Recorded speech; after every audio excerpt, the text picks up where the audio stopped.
Oke, Pak. Baik, Pak. Bismillahirrahmanirrahim. Assalamualaikum warahmatullahi wabarakatuh. Salam sehat bagi kita semua ya. Mudah-mudahan kita semua diberikan kesehatan di malam hari ini dan seterusnya. Nah, pada kesempatan kali ini saya akan menjelaskan tentang konsep dan aplikasi kepabeanan di bidang ekspor. Kalau minggu kemarin kita belajar bagaimana kepabeanan di bidang ekspor, sekarang kita belajar aplikasi di bidang ekspor. Kalau dasar hukum, undang-undang masih sama ya, nomor 10/95 tentang kepabeanan sebagaimana diubah dengan Undang-Undang nomor 17 tahun 2006.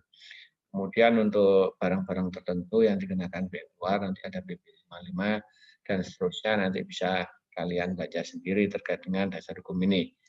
Kemudian kembali ke konsep ya, konsep dasar tentang barang ekspor.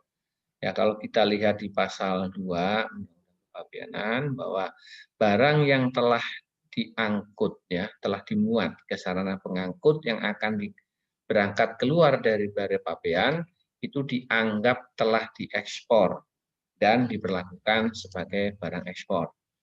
Nah, ini merupakan pengertian ekspor secara yuridis, agak anggapan hukum bahwa barang yang telah dimuat di sarana pengangkut yang akan berangkat menuju luar Balai Pabean itu sudah dianggap telah diekspor. Nah, pengertian telah dimuat di sini itu tentunya harus ada pemberitahuan pabean yang diajukan oleh eksportir kepada Bea dan Cukai.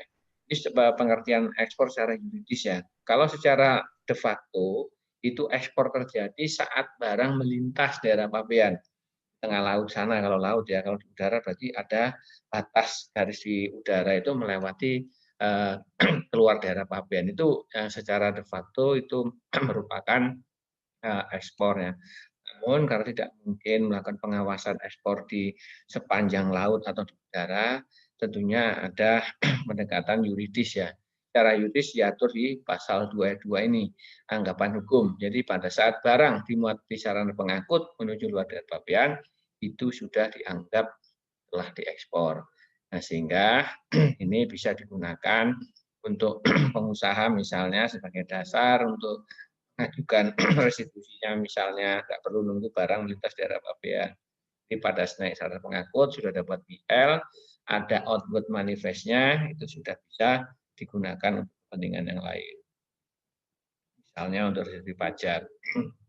Tapi negara juga sama nih, pada saat PEB yang sudah direkonsiliasikan nanti dengan output manifest ya, di barang naik ke kapal, itu datanya bisa didistribusikan baik untuk Bank Indonesia untuk menghitung devisanya, monitor devisa hasil ekspornya, atau ke BPS ya untuk pengolahan barang-barang, pengolahan data terkait dengan ekspor ya, dan serta untuk kepentingan yang lain. Nah, untuk pokok bahasan kita kali ini, yang pertama adalah pemberitahuan ekspor, yaitu awal pemberitahuan ekspor, kemudian apa yang dilakukan oleh Bea Cukai terkait dengan adanya pemberitahuan ekspor ini, kemudian ada yang namanya pemeriksaan. Di sini penelitian dan nanti dokumen pemeriksaan fisik dalam hal tertentu ya, untuk dalam ekspor tidak semua barang diperiksa, hanya dalam hal tertentu. Kemudian setelah dalam pemeriksaan nanti ada penimbunan ya. Ini proses balik dari ekspor ya. Kalau ekspor timbun dulu baru ada penelitian dokumen. Kalau ekspor teliti, periksa, ditimbun di tempat penimbunan sementara atau tempat lain, baru nanti barang dimuat ke sarana pengangkut menuju luar daerah pabean, kemudian kapal atau pesawat yang mengangkut barang ekspor berangkat. Nah, untuk pemberitahuan barang ekspor, jadi setiap orang yang melakukan ekspor itu wajib menyampaikan pemberitahuan ekspor barang ya, pemberitahuan pabean berupa pemberitahuan ekspor barang. Kalau dalam bahasa BC disebut BC ya, BC 30. Ini merupakan seri jenis-jenis dokumen pemberitahuan pabean. Ada serinya, seri BC 30. Ini kewajibannya kepada eksportir. Jadi eksportir itu wajib, ya wajib, sehingga kalau tidak dilakukan nanti ada konsekuensinya. Melakukan pemuatan barang untuk diekspor tidak ada pemberitahuan pabean, itu namanya pidana penyelundupan di bidang ekspor. Ya, itu konsekuensi dari adanya kewajiban untuk memberitahukan barang yang diimpornya dengan pemberitahuan pabean. Kecuali di sini ya untuk barang penumpang, barang awas sarana pengangkut, barang pelintas batas, barang kiriman melalui pos yang tidak lebih dari 100 kilo itu tidak wajib, ya tidak wajib bukan berarti tidak boleh ya. Kalau nanti untuk kepentingan perpajakan misalnya orang yang bepergian atau orang kirim barang itu membuat pemberitaan pabean ekspor tentunya akan diterima oleh bea dan cukai. Namun undang-undang ini hanya mewajibkan ya, mewajibkan selain yang saya sebutkan tadi, selain barang pengangkut, barang penumpang, lintas batas dan barang kiriman. Ya, begitu kira-kira tadi terkait dengan kewajiban menyerahkan pemberitahuan pabean untuk orang yang melakukan kegiatan ekspor ya.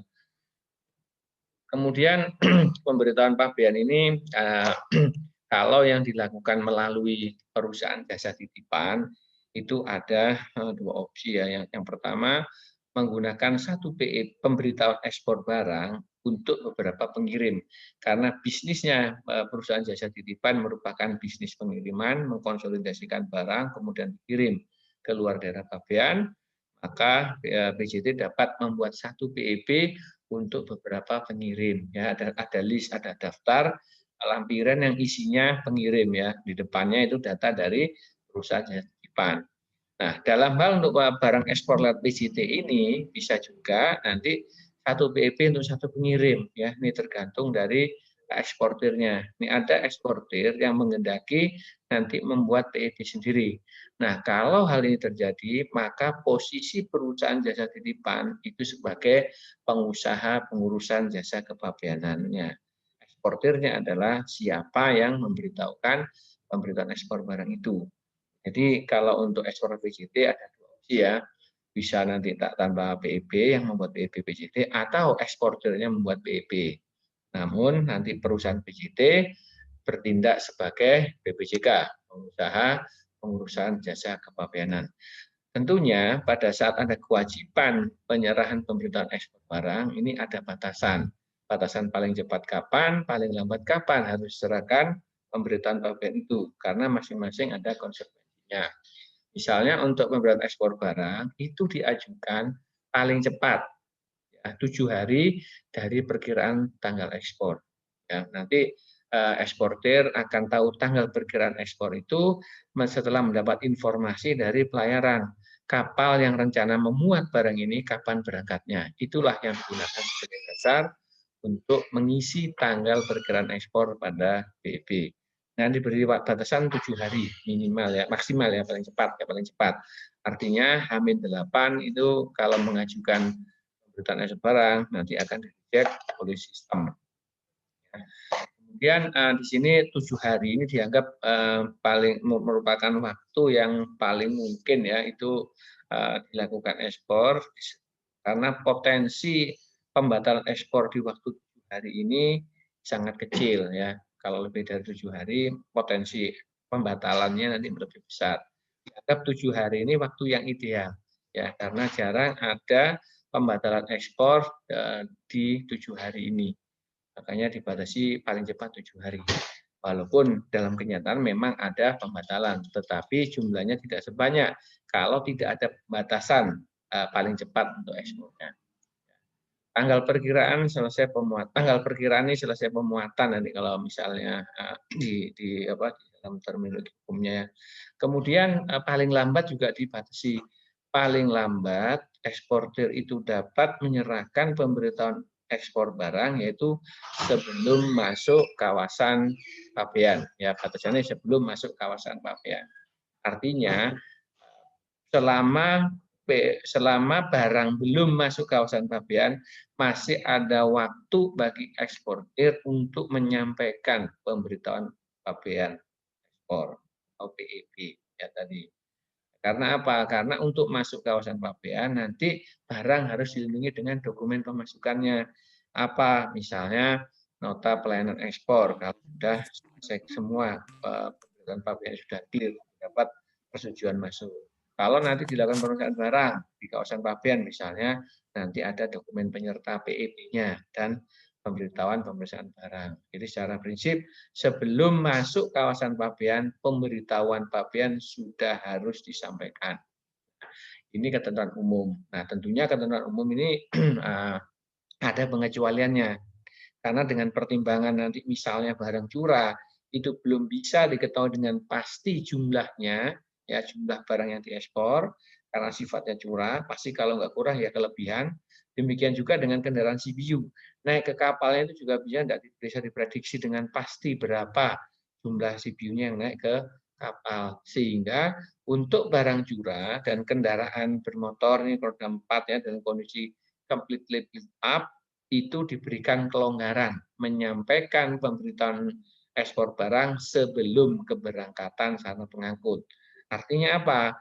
Untuk barang curah atau kendaraan dalam bentuk CPU ini itu dapat disampaikan PB setelah diketahui dengan pasti berapa jumlah barang yang naik ke sarana pengangkut. Ya, sehingga tidak perlu lagi ada pembetulan-pembetulan yang tentunya menjadi beban administrasi bagi perusahaan dan juga bagi bea dan cukai. Ya. Kemudian yang berikutnya adalah ini contoh-contoh yang belum tahu pemberitahuan ekspor barang. Ini ada modelnya kalau di print out ya ini karena kalau dalam kondisi yang sebenarnya itu pengisian datanya dalam bentuk aplikasi ya, tidak ada bentuk-bentuk seperti ini. Ini kalau di print ya kira-kira modelnya seperti ini. Ada banyak elemen data yang wajib diisi untuk pemberitahuan ekspor ya. Itu ada data kategori ekspornya, kantor pabeannya, identitas eksportirnya, kalau menggunakan BPJK, identitas BPJK-nya, data pengangkutnya, data pelabuhan muatnya, data pembelinya, ya, data penerima barangnya, atau dokumen pelengkap pabean yang dilampirkan, kalau dilakukan pemberian fisik data tempat pemeriksaan, kemudian kalau misalnya data penyerahan barang itu cara penyerahan barangnya juga dilampirkan, inputemnya. Kemudian juga ada data transaksi ekspornya, ini terkait dengan devisa hasil ekspor. Ya, di sini karena ada kewajiban setiap hasil penjualan barang keluar dari pabean itu devisanya harus disimpan di Indonesia, di bank di Indonesia. Nanti yang memonitor ini adalah Bank Indonesia. Nah, itu kura-kura lebih itu. Nah, di bagian bawah terakhir itu merupakan pernyataan eksportir atau BPJK yang menyatakan bertanggung jawab atas data-data yang diisi di dalam pemberitaan ekspor barang ini. Sehingga kalau ada kesalahan terkait dengan data, itu konsekuensinya adalah eksportir harus bertanggung jawab ya atas kebenaran data yang disampaikan dalam PEB. Nah, kemudian yang berikutnya adalah terkait dengan kriteria barang ekspor. Nah, kriteria barang ekspor ini ada kriteria menurut Kementerian Perdagangan dan juga ada kriteria menurut Direktorat Jenderal Bea dan Cukai. Ya, secara umum kalau berdasarkan persepsi di Kementerian Perdagangan itu jenis barang ekspor ada 3, bebas. Yang pertama itu bebas, artinya barang ekspor ini boleh diekspor oleh siapa saja tanpa memerlukan izin khusus dari otoritas perdagangan. Yang kemudian yang kedua adalah dibatasi. Dibatasi ini maksudnya adalah bahwa barang hanya dapat diekspor oleh ekspor terdaftar misalnya, atau hanya dapat diekspor dengan persetujuan Kementerian Perdagangan, memerlukan perizinan khusus untuk ekspor barang ini. Yang menetapkan nanti adalah Kementerian Perdagangan untuk kategori yang dibatasi. Ya. Artinya barang hanya boleh diekspor oleh orang yang oleh orang. Orang di sini adalah orang perorangan dan badan hukum dan juga setelah memenuhi persyaratan tertentu, perizinan tertentu. Ya, harus ada izinnya. Prinsipnya barang ini boleh diekspor setelah mendapat perizinan.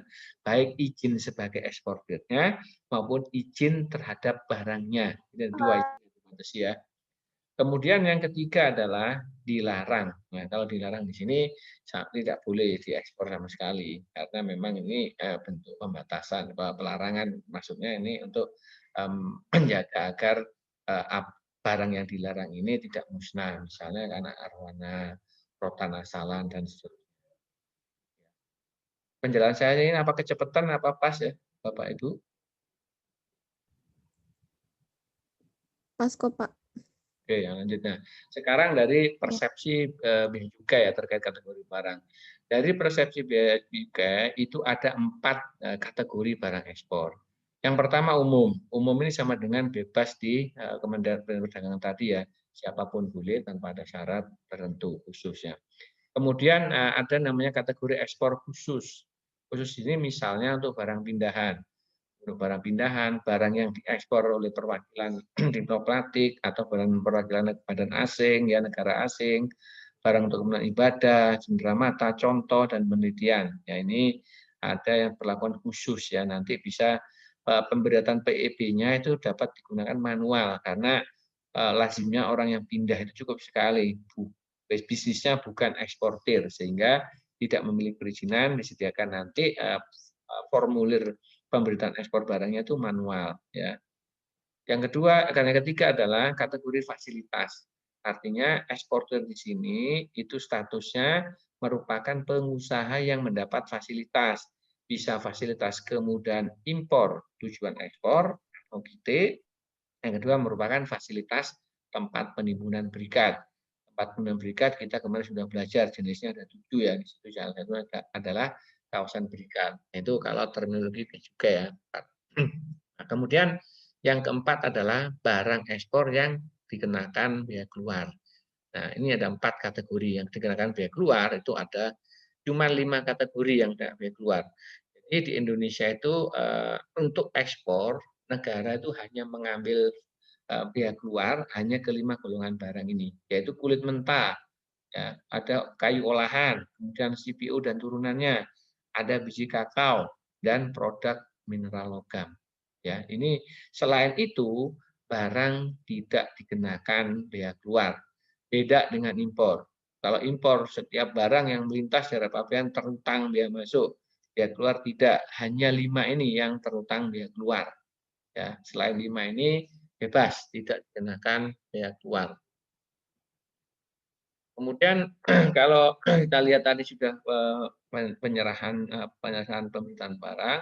Nah, sekarang pemberitahuan ekspor barang yang diserahkan itu di bea cukai pertama dilakukan penelitian dokumen.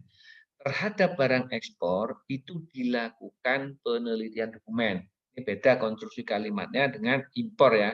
Kalau dalam impor terhadap barang impor itu dilakukan pemeriksaan pabean yang meliputi penelitian dokumen dan pemeriksaan fisik barang yang dilakukan secara selektif berdasarkan manajemen risiko. Itu kalau impor.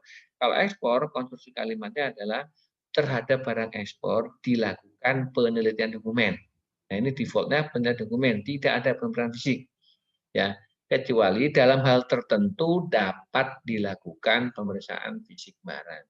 Artinya secara umum terhadap barang ekspor itu hanya dilakukan penelitian dokumen, ya kecuali dalam hal tertentu yang memenuhi kriteria barang tertentu itu dapat, artinya tidak harus dapat dilakukan pemeriksaan fisik atas barang ekspornya. Ya. Nah, kalau kita lihat di sini ya, di depan ini merupakan gambaran terkait dengan prosedur atau proses bisnis terkait dengan pelayanan pemberitaan ekspor barang yang menggunakan sistem pertukaran data elektronik atau PDE. Secara umum, pelayanan di Bea Cukai seluruh Indonesia itu sudah melaksanakan PEB pertukaran data elektronik, sehingga eksportir tidak perlu datang ke kantor Bea Cukai, cukup submit pemberitahuan ekspor barang dari kantor masing-masing. Ya. Nah, di dalam sistem tata kerja PEB ini itu ada 2 sistem ya, yang dari INSW Indonesia National Window dan sistemnya Bea Cukai. Sama dengan yang kita pelajari impor kemarin ya. Di sisi sebelah kiri ini, di sini yang sebelah kiri yang warna ada background-nya sini abu-abu ya ini, itu merupakan sistem dari Indonesia National Single Window. Ini nanti dilakukan untuk melakukan pengecekan apakah barang ekspor itu termasuk kategori barang larangan pembatasan atau tidak, sudah ada cap lartasnya atau tidak. Nanti porsinya di situ ya. Kemudian di situ ada lagi yang terkait yaitu ada bank di situ ya. Kalau nanti terkena bea keluar, nanti ada penilaian juga di INSW situ nanti. Nanti pada saat ada submit TEB yang kena bea keluar, maka eksportir membayar di bank. Bank nanti akan mengirimkan data pembayaran ke MPN ya, ke MPN modul penerima negara generasi kedua ya, oleh Direktorat Jenderal Perbendaharaan. Nah, di situ nanti kalau sudah uang sudah masuk dari bank maka dapat digunakan untuk memvalidasi ya. Di sini ada validasi membandingkan antara nomor PEB dengan nomor PEB yang ada di dalam bukti bayar. Kalau sesuai barang baru nanti dikirim ke sistemnya Bea Cukai. Kanan ini ya. Kanan di sini baru nanti ada penjaluran dan penomoran. Setelah masuk sistem Bea Cukai, barulah pemberitaan ekspor barangnya diberikan penomoran, nomor pendaftaran namanya. Di situ nanti baru ditentukan apakah terhadap barang ekspor ini dilakukan langsung berupa nota pelayanan ekspor, yaitu izin ekspornya, atau nanti ada pemeriksaan fisik, kalau nanti perlu dilakukan pemeriksaan fisik. Kurang lebih seperti itu ya gambaran besarnya. Jadi masuk sistem bea cukai nanti hanya kalau bukan barang yang wajib pemeriksaan fisik, bukan kena bea keluar, barang langsung keluar. Outputnya berupa NPE yang warna hijau di kanan atas nih ya. Nota pelayanan ekspor. Nah, NPE ini nanti digunakan sebagai pelindung pengangkutan barang di pelabuhan sampai barang naik ke sarana pengangkut menuju luar pelabuhan. Kalau kena dikenakan pemeriksaan fisik, nah nanti baru Bea Cukai melakukan pemeriksaan fisik. Nanti ada laporan hasil pemeriksaan. Ya, pemeriksaan dicek kalau tidak ada masalah, baru barang diterbitkan NPE. Gitu. Sampai di sini ada yang mau ditanyakan?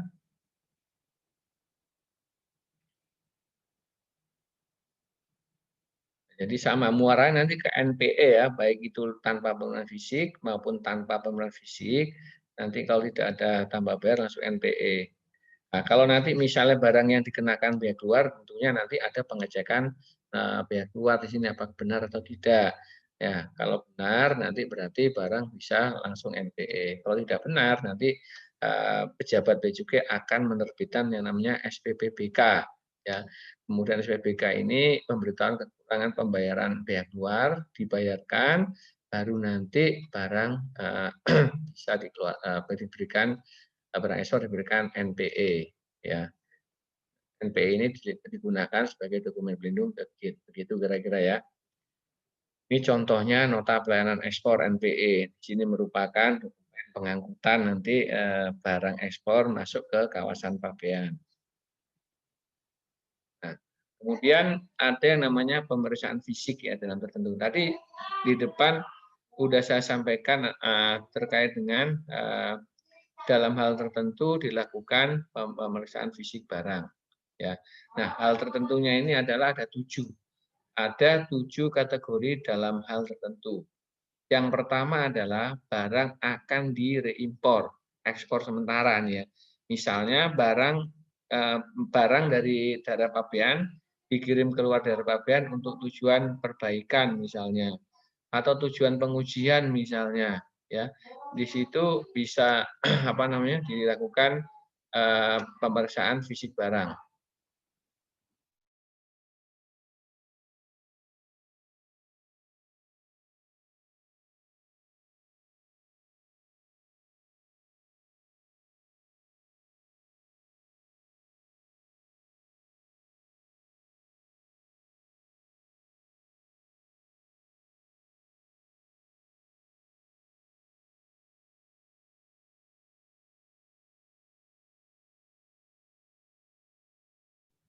Ulang ya, jadi dalam hal tertentu dia yang pertama ekspor sementara, yaitu barang yang diekspor tujuannya nanti dimasukkan kembali, misalnya untuk perbaikan di luar daerah pabean, pengujian, setelah selesai baru dimasukkan. Ini dilakukan pemeriksaan.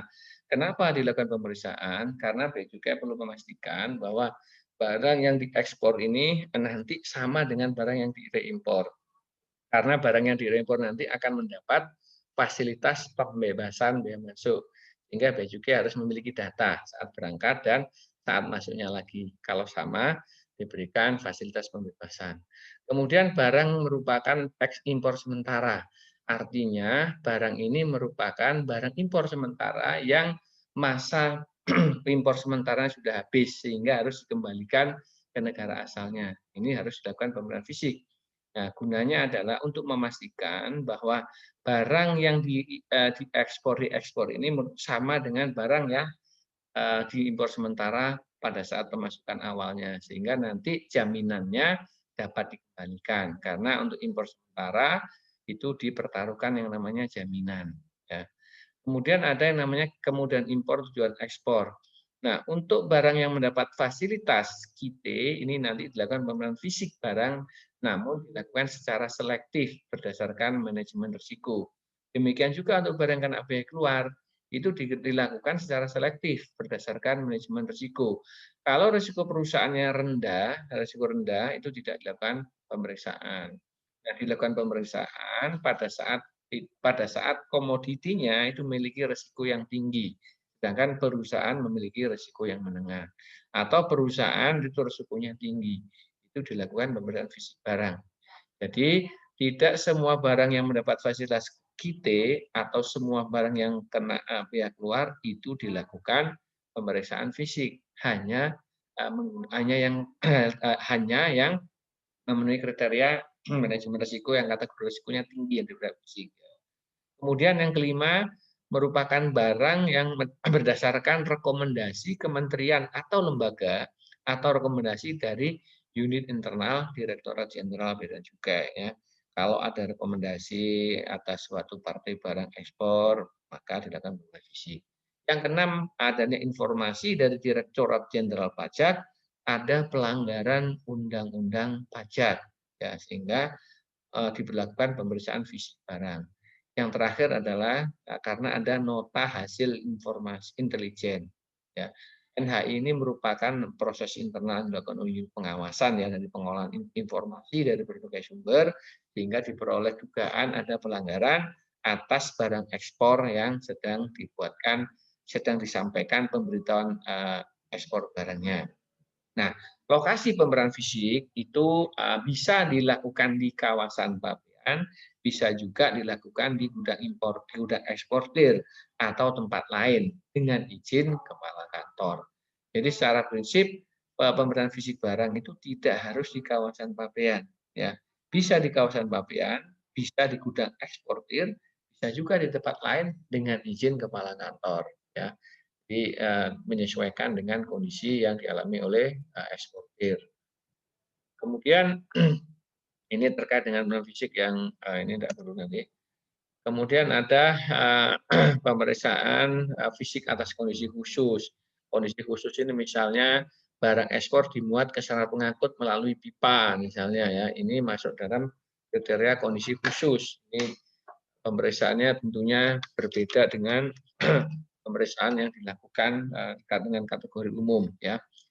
Untuk kategori pengangkut melalui pipa, pemeriksaan fisiknya itu dilakukan saat pemuatan atau didasarkan atas alat ukur yang diawasi oleh Direktorat Jenderal Bea dan Cukai.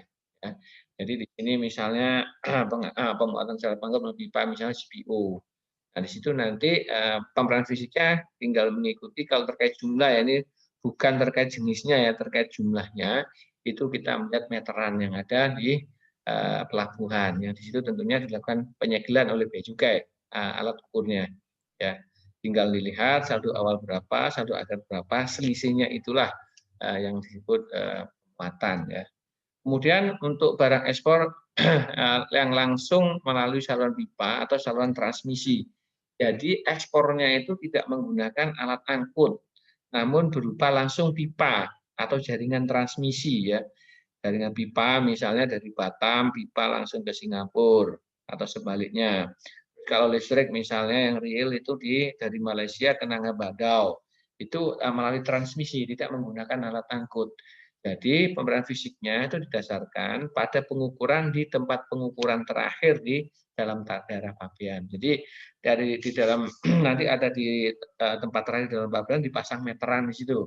Meteran dilakukan segel oleh Bea dan Cukai sehingga Bea Cukai bisa memiliki keyakinan bahwa jumlah barang yang nanti diekspor itu sesuai karena meterannya tidak ada potensi untuk dilakukan manipulasi ya di situ. Seperti listrik ini ekspor atau impor. Kalau listrik Indonesia kebetulan impor ya. itu juga kurang lebih sama. Jadi prinsipnya untuk barang yang diekspor langsung melalui pipa atau jaringan transmisi itu pemeriksaan fisiknya didasarkan pada alat ukur di tempat pengukuran terakhir dalam daerah pabean. Sampai di sini ada yang mau ditanyakan? Nah, untuk pemeriksaan fisik kondisi khusus tadi, misalnya barang ekspor yang diperiksa fisik di luar kawasan pabean, di luar pelabuhan muat, itu nanti dilakukan pengawasan staffing, pengawasan pemasukan barang ke kontainer, itu dilakukan pengawasan. Kemudian dilakukan penyegelan atas peti kemasnya, yaitu kalau dilakukan di luar kawasan pabean, ya, sehingga nanti bisa dipastikan bahwa barang yang diperiksa itu merupakan barang yang sama pada saat sampai ke kawasan pabean, ya, dengan cara apa? Dengan cara disegel. Barang disegel, dibuatkan berita acara, nanti pada saat sampai ke kawasan pabean juga dilakukan pengecekan segelnya. Apakah masih utuh atau tidak, nomornya sama atau tidak, apakah ada indikasi dibongkar atau tidak, ya, dilakukan pengecekan. Sehingga Bea Cukai memiliki keyakinan bahwa barang yang masuk kawasan pabean itu sama dengan barang yang dilakukan pemeriksaan fisik di luar kawasan pabean. Ya, gitu. Kemudian untuk hasil pemeriksaan fisik itu ada dua kemungkinan ya, yaitu yang sesuai dan yang kedua adalah tidak sesuai. Nah, untuk barang hasil pemeriksaan fisik yang sesuai nanti akan diterbitkan yang namanya NPE. Itu jika barang ekspor bukan yang termasuk kena bea keluar, ya. Jika kena bea keluar, maka BPT melakukan penelitian perhitungan bea keluar. Nah, benar atau tidak. Kemudian untuk yang tidak sesuai itu akan untuk berhasil masih tidak sesuai akan untuk barang yang akan direimpor diterbitkan nota pembetulan. Untuk barang ekspor sementara diteliti lebih lanjut ke pejabat pengelola fasilitas apakah nanti memenuhi syarat atau tidak sehingga jaminan dikembalikan atau tidak. Untuk barang ternak kite, kena bea keluar, kemudian lartas, nanti akan diteliti lebih lanjut oleh unit pengawasan ya. Itu. Nah, kalau hasil peran fisik tidak sesuai untuk yang akan diekspor tadi dilakukan pembetulan PIB, baru diterbitkan NPE-nya. Dibetulkan dulu ya, datanya yang salah ya. Itu baru diterbitkan yang namanya nota pelayanan ekspornya. Untuk barang fasilitas, sementara kite, bea keluar lantas, itu akan diterbitkan NPE-nya setelah dipenuhi kewajiban pabean dan ketentuan sanksi administrasi kalau memang ada sanksi administrasi sepanjang tidak termasuk dalam kategori pidana. Ya, demikian penjelasan sampai ke penerbitan NPE. Sampai di sini ada yang mau ditanyakan? Silakan.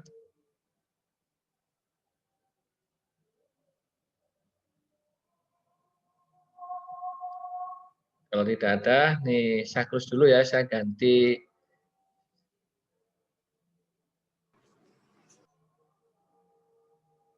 Nah, saya jawab dulu dan ini ada pertanyaan untuk ngitung perhitungan jumlah CPU. CPU itu completed build up, jadi dihitung unitnya ya. Kalau misalnya yang unit naik itu 1222, yaitu unitnya, bukan partnya ya. Karena kalau untuk ekspor CPU, itu lazimnya kendaraan sudah utuh, dalam kondisi utuh. Sudah misalnya mobil ya, dalam kondisi mobil utuh itu sudah berjalan. Ya, mobil langsung satu-satu masuk ke dalam kapal khusus ngangkut mobil. Nah, cuma nanti berapa yang naik itu dapat diketahui setelah selesai pemuatan. Jadi bukan partnya ya. Kalau nanti dalam kondisi masuk impor, memang ada namanya completed build up ya. Completed build up CPU itu utuh, tidak termasuk partnya ya. Itu kira-kira ya yang nanya CPU ya. CPU itu utuh ya.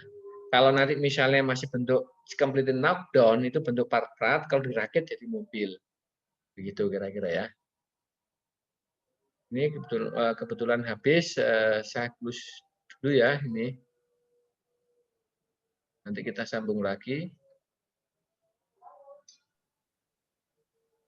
Untuk apa namanya barang konsolidasi itu dilakukan untuk barang-barang ekspor minimal itu seperti yang saya sampaikan tadi minimal itu dua PIB ya, konsolidasi penggabungan pengumpulan barang ekspor ke dalam satu kontainer, ini yang disebut LCL, less container load.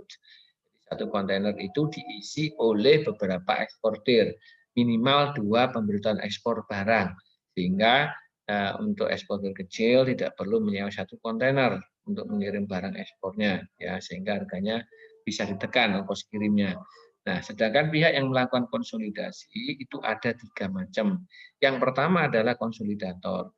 Kalau konsolidator ini merupakan badan usaha yang bisnisnya adalah melakukan konsolidasi barang, yang mengumpulkan barang dalam satu kontainer untuk kemudian diekspor. Ya, memang dia bisnisnya itu mengumpulkan barang, ya, mengumpulkan barang ekspor. Ya. Nah, syaratnya kalau menjadi konsolidator itu merupakan badan usaha yang bisnisnya adalah merupakan bisnis konsolidasi, kemudian syarat-syarat lain, kemudian mengajukan permohonan kepada kepala kantor untuk ditetapkan sebagai konsolidator. Ya, konsolidator di sini adalah konsolidator yang melakukan pengumpulan barang ekspor tentunya, ya.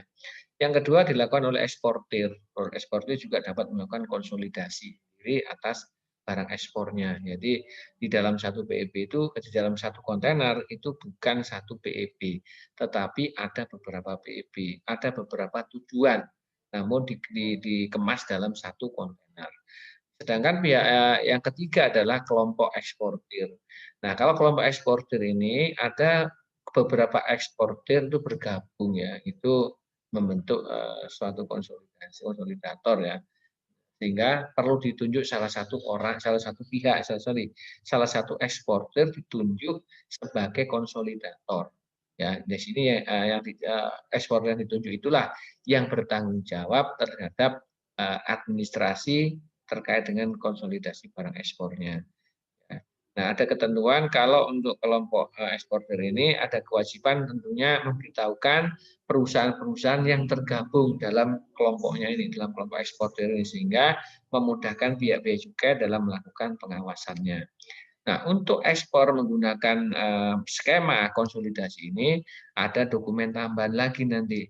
Karena nanti di dalam satu PE, dalam satu kontainer itu ada minimal 2 PEB, tentunya Bea Cukai perlu mengenali di dalam kontainer itu ada PEB nomor berapa saja. Nah, sehingga ada create dokumen dokumen summary-nya, ya, semacam summary namanya, pemberitahuan konsolidasi barang ekspor. Pemberitahuan konsolidasi barang ekspor ini isinya adalah PEB dan nomor nota pelayanan ekspor untuk barang-barang yang dimuat di dalam kontainer itu. Misalnya ada 10 PEB di dalam kontainer itu, maka isi PKB adalah 10 nomor PEB dan 10 nomor NPE. Ya, ini digunakan sebagai dasar bagi Bea Cukai nanti untuk melakukan penelitian terkait dengan realisasi ekspornya. Sedangkan PKB sendiri itu ada nomor dan tanggal pendaftarannya.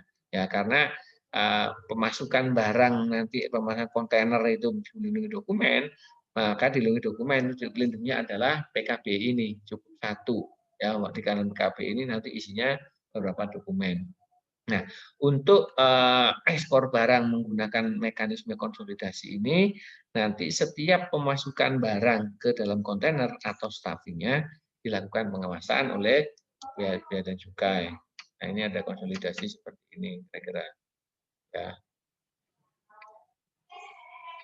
Nah, ini untuk persetujuan konsolidator. Di sini ada persyaratannya di sini, ya. Ada persyaratan misalnya menyelenggarakan pembukuan dan nanti bersedia dilakukan audit oleh Direktorat Jenderal Bea dan Cukai, karena di konsolidator ini merupakan bagian dari kegiatan ekspor, ya, yang merupakan salah satu objek audit dari Bea dan Cukai. Kemudian menyediakan ruang kerja untuk pemeriksa dan petugas dinas luar. Nah, karena di dalam melakukan konsolidasi nanti kan dilakukan pengawasan staffing tuh, sehingga perlu ada petugas Bea Cukai di situ, sehingga perlu disediakan ruang kerjanya. Termasuk nanti kalau apabila ada dilakukan pemeriksaan fisik, sehingga perlu dilakukan, disiapkan ruang kerja untuk pemeriksa. Kemudian harus memiliki pegawai yang bersertifikat ahli kepabeanan. Ya, harus ada sertifikat ahli kepabeanan untuk konsolidator.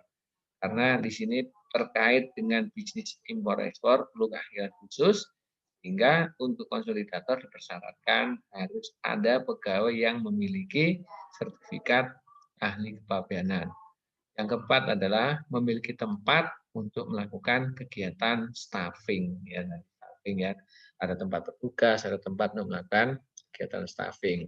Nah, tahap berikutnya adalah setelah pemeriksaan fisik ada penimbunan. Ya, penimbunan di sini kalau di kawasan pabean itu dilakukan dengan cara pada saat masuk kawasan pabean tadi barang ekspor ya yang telah dikemas atau dimuat dalam kontainer tadi yang sudah diberitahukan dengan pemberitahuan ekspor barang mendapat NPE. Nah, NPE dokumen pelindung ke pelabuhan atau belum ada NPE ya karena misalnya barang curah ya berarti nanti ada permohonan pemuatan barang curah.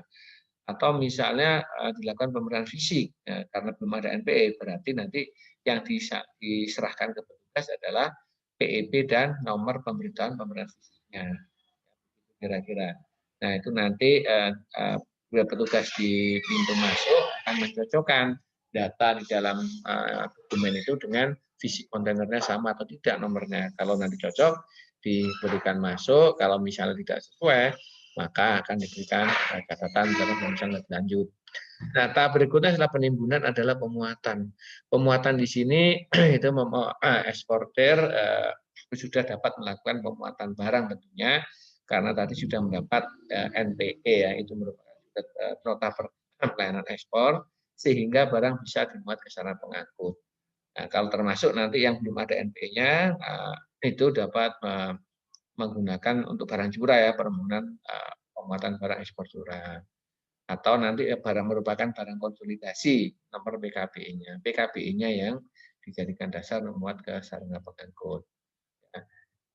Untuk pemuatannya ini bisa dilakukan di kawasan pabean atau dapat juga dilakukan di tempat lain, tentunya dengan izin kepala kantor. Pemuatan barang ekspor dilakukan di kawasan pabean atau tempat lain dengan izin kepala kantor. Kalau tanpa izin kepala kantor berarti masuk dalam ranah pidana ekspor. Ya, kira-kira.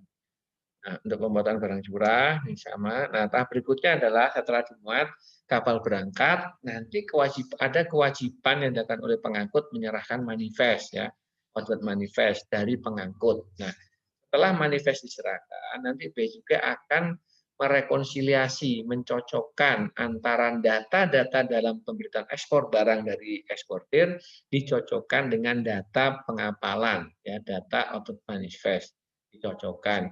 Kalau sesuai berarti rekonsiliat itu berarti bisa ya, digunakan untuk kepentingan lain. Ya. Digunakan untuk misalnya restitusi dan sebagainya. Nah, kemudian untuk barang-barang ekspor, untuk modal ekspor barang bisa juga dalam kondisi tertentu itu dilakukan pembatalan. Misalnya tidak jadi dilakukan ekspor karena alasan tertentu, ya. Misalnya kontrak dibatalkan atau misalnya ada kerusakan kontainernya di pelabuhan dan seterusnya ada beberapa alasan ya apapun itu pada saat ada pembatalan ekspor ada kewajiban yang dilakukan oleh eksportir yaitu melaporkan pembatalan ekspornya dalam jangka waktu paling lama 3 hari kerja terhitung sejak keberangkatan sarana pengangkut. Gitu kira-kira ya. Itu kalau kapalnya berangkat. Kalau kapalnya nggak jadi berangkat, hitung 3 hari kerjanya ini dari tanggal perkiraan ekspor yang diisi oleh di dalam PEB. Kalau ini tidak dilakukan, maka eksportir dikenakan sanksi administrasi berupa denda sebesar 5 juta rupiah. Itu pembatalan. Demikian juga kalau ada kesalahan data PEB ya, kesalahan data PEB dapat dibetulkan. Ya, prinsipnya dapat dibetulkan, tetapi tergantung dari variabel data apa yang salah ya. Itu nanti ada batasan waktunya. Kalau jenis jumlah barang nomor kode kemas itu batasannya adalah sebelum memasuki kawasan pabean. Ya kecuali ada short shipment, ada kesempatan 30 hari short shipment short shipment itu tidak seluruh barangnya diangkut. Itu diberi kesempatan 30 hari ya. Kemudian untuk makanan minuman di pesawat juga ada perlakuan khusus 30 hari. Barang curah juga sama, di sini termasuk migas maksimal 3 hari kerja terhitung sejak tanggal berangkat. Itu kalau jenis jumlah dan nomor peti kemas ya. Kalau ada perubahan nama syarat pengangkut, nomor flight, nomor giliran ekspor, itu diberikan waktu maksimal 3 hari berhitung sejak tanggal keberangkatan sarana pengangkut. Ya. Ini ya, kalau terkait dengan FOB, falas itu ada waktu 45 hari sejak pendaftaran BEP untuk barang migas dan BBM. Untuk barang non migas dan BBM batas waktunya lebih pendek yaitu 30 hari sejak tanggal BEP ya. Untuk data lainnya perubahan data dapat diberikan paling lama 1 bulan sejak BEP mendapat nomor pendaftaran ya. Ini khusus untuk kesalahan-kesalahan nama eksportir, identitas eksportir, kantor pabean, jenis ekspor, kategori ekspor, jenis fasilitas, itu tidak dapat dibetulkan. Artinya atas PIP ini harus dibatalkan lebih dulu, baru nanti mensubmit PIP baru ya, itu kira-kira ya. Demikian penjelasan saya terkait dengan barang ekspor. Mudah-mudahan bermanfaat. Terima kasih. Wassalamualaikum warahmatullahi wabarakatuh. Waalaikumsalam warahmatullahi wabarakatuh. Terima kasih, Pak. Sama-sama ya. Terima kasih ya. Baik, Pak.